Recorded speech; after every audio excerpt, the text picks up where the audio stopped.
Welcome to AppsTrain, and this is Adobe Illustrator tutorial. This time papakita ko po sa inyo yung simple technique kung paano mag-target ng specific color dito sa Adobe Illustrator. Lalo na kapag ang tina-target natin na color ay manggagaling doon sa gradient. So madali lang po yan pero bago yun, kung wala pa po kayong Illustrator or Photoshop or InDesign, lalagay ko po sa description yung link para makasubscribe po kayo sa any Adobe product. Okay, balik po tayo sa ating tutorial. Okay, ito for example yung gradient na to, kokopyahin natin yung specific color sa part ng gradient na ito.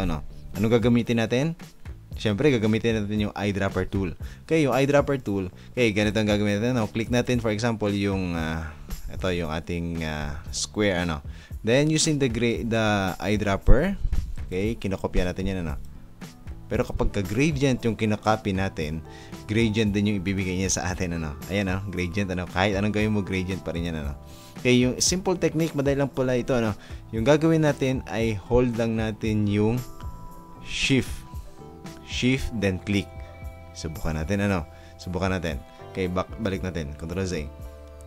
Okay, so kokopyahin natin yung specific color dito sa gradient na ito. So, press natin yung shift, then click natin eyedropper. Di ba? So, yung kung saan tumama, yung eyedropper natin, doon lang yun, yun yung kokopyahin niya. Hold natin yung shift. Kung bibitawan ko yung shift, automatic gradient, Pero pag hold natin yung shift, for example, sa blue, ayan. So, kahit saan dyan, ayan. Okay?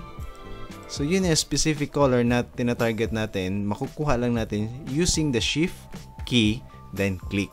So, kung saan dyan tumapat yung ating eyedropper, yun yung kokopyahin niya, So, hindi niya kokopyahin yung buong gradient. So, napaka-simple technique, pero baka kailangan ninyo, pwede nyo gawin, So, thank you for watching. Sana makatulong po sa inyo yung ating mga tutorial. And please don't forget to subscribe, like, and share dito sa ating channel, AppsTrain. Marami pong salamat.